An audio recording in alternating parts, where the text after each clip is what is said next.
So you guys know Dan, right? I'm his wife, and luckily we've gotten to travel a lot. I've had the travel bug since I was a little girl, and I got to travel a lot with my grandparents and with my family, and now with Dan, I've gotten to travel quite a bit. We've been to South America and Europe and Asia in the last 3 years. So in 1999, I found out about a full solar eclipse, and if you don't know what that is, they're pretty rare. They always seem to happen over the middle of the ocean where nobody lives. And so I found out about this one that hit the southern coast of England. So I'm like, I am so there. And so I booked a flight to Torquay. Now, a full solar eclipse is when the Earth is, when the moon is between the Earth and the sun. So you have a shadow on the Earth, as you can see in that picture there. There's a shadow on the Earth. So if you're in the totality, you're right under that shadow. And it's just a really cool experience. Now, you might have seen a lunar eclipse, but this is different. So I decided to go to Torquay, and the reason I went there was because I liked the name, and it was right on the area of totality, right on the edge of it. So it was raining when I got there. I flew in, and it was raining, and it was an 8-hour bus ride, and I ended up hitching a ride with this old lady to the hostel that I booked. And I got to the hostel, and Jane, her name was Jane, she was the manager of the hostel, and she's like, oh, I didn't know if you were going to make it, but she said that in an English accent. I didn't know if you were going to make it because it's getting really late, and we're totally booked, and she showed me in my room, but when I got there, there were 5 kids that I was sharing a room with, 5 Pakistani kids who were tripping on acid. So I just, it was noisy, and I was super tired, so I went down to the common room in the basement. And it was so cool. Everybody was just chilling down there. There's a guy from, I don't know, Australia or something playing guitar, and they're playing Hunters and Collectors and all that stuff you'd never hear in America. And I met a whole bunch of people, and it was just really cool. And it was a great experience. I went by myself, by the way. So I was just depending on all these people that I met. And this is James, who is a tree surgeon, and Clive. We'll talk about him a little bit later. But James, the tree surgeon, invited me to go with him and some other girls to the beach tomorrow morning because it was the eclipse, and that was the big day. So he had a little Vauxhall, which is like a Ford Festiva, and he invited me to go with them. And all the talk was all about how the new Druid King was going to be born. And it was kind of cheesy, but, it was in all the newspapers. And in the newspaper, you got these little glasses. They were not really glasses. They were kind of like things you hold in front of your eyes because you'd go blind if you stare at an eclipse. So we get to the beach in the morning, and of course it's England, and it's totally cloudy, and it wasn't raining at the time, but it was cloudy. So the people I was with from the hostel, they're setting up little mini Stonehenge, and they're dancing around, and they're doing all these pagan chants, waiting for the pagan prince to be born or whatever. And when we actually saw the eclipse, it was really dark, and you couldn't really see anything, but it was really eerie, and the birds quit singing. So afterward, I'm like, I want to see Torquay since I'm here. So Clive, who we mentioned briefly earlier, he showed me around. Now, Clive was from the next town over.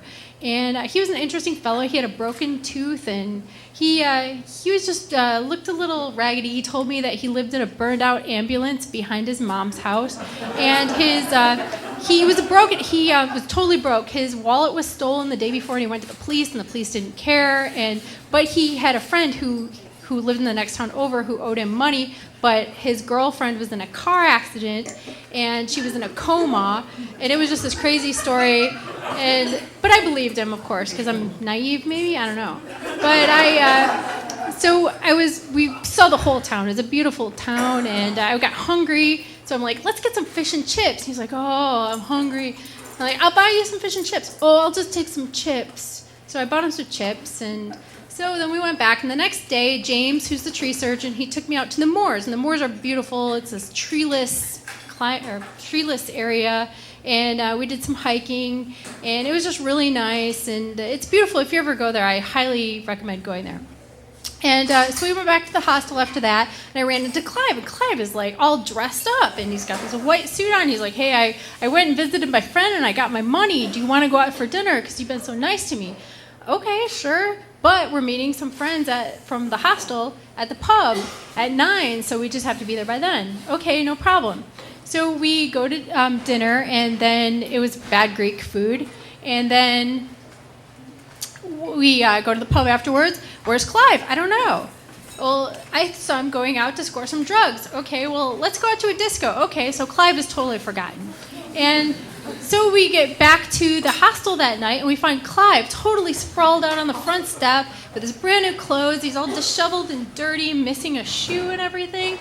Like, okay, so we drag him in and make sure he's okay, and I go to bed, and I don't think much of it because the next morning I'm going to Dublin. It was really hard to get a bus ticket out of town because of the eclipse. So when I get up in the morning, there's all these postcards and a picture of Clive with his address and everything, which is all wet. I can't even read it anymore. But he left all this nice stuff to remember me, and I never saw him again. The last time I saw him was when we dragged his drunken body into the hostel. So that was it for Clive. So I take this bus trip to London, which was hell. It was what did I say, 26 hours, and we had to take a ferry, and I had to wait for like 8 hours for a ferry, and it was just a really long, miserable trip. I highly recommend flying if you ever do that. I mean, but what can you do? So I get to Dublin, and I get an email from Jane, who ran the hostel. And she tells me that the police want to talk to me because Clive had apparently robbed 2 banks, and he had this big wad of cash when I saw him, and it was apparently stolen funds. And he went into the bank with like under his coat like a gun, and they told him to just sod off. I guess that's what they say in England.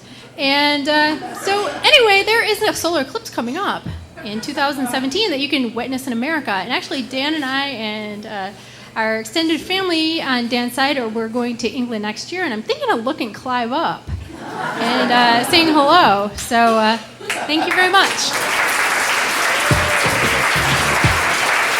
That was Michele Terpstra. Fantastic.